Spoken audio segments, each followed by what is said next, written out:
Lakers update muna tayo mga ka-bench reaction. Luka Doncic ay hindi maglalaro kontra Warriors ayon kay Coach JJ Redick.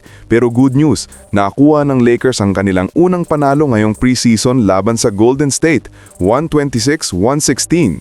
Panalo sa opensa, kontrolado ang laro at kumikislap na agad ang chemistry ng bagong Lakers core. Ayon sa ulat, si Luka Doncic ay hindi isasama ni Coach Redick sa laro kontra Warriors para makapagpahinga katulad ng ginawa nila kay Marcus Smart.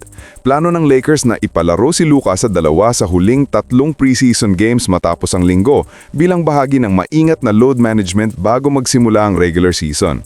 Ang focus ngayon ng coaching staff ay makita kung paano gagalaw ang rotation sa loob ng bagong sistema ni Redick kahit wala si Luka. Pero kahit wala si Doncic, hindi nagpahuli ang Lakers. Sa kanilang 126-116 panalo kontra Golden State, kitang-kita ang improvement sa ball movement at efficiency. Si Austin Reeves ang nanguna sa scoring na may 21 points sa 7 of 10 shooting. Ipinapakita na handa siyang maging second option kapag nakaupo si Luka. Si Rui Hachimura naman ay nagpakitang gilas din. May 16 points at 2 of 3 mula sa 3-point range. Epektibong stretch forward na swak sa offensive spacing ng team. Hindi rin nagpahuli ang rookie na si Dalton Knecht na may 16 points. Matapos ang ilang mahinang laro sa simula, unti-unti na siyang nag-a-adjust sa NBA tempo.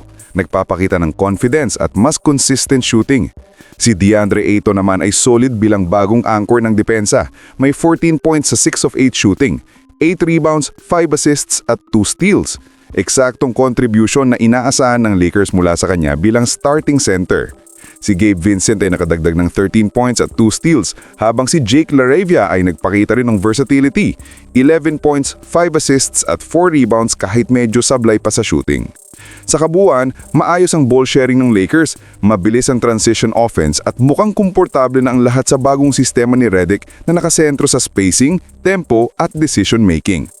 Makikita na mas balanced ngayon ng Lakers, hindi lang nakaasa sa Luka o LeBron.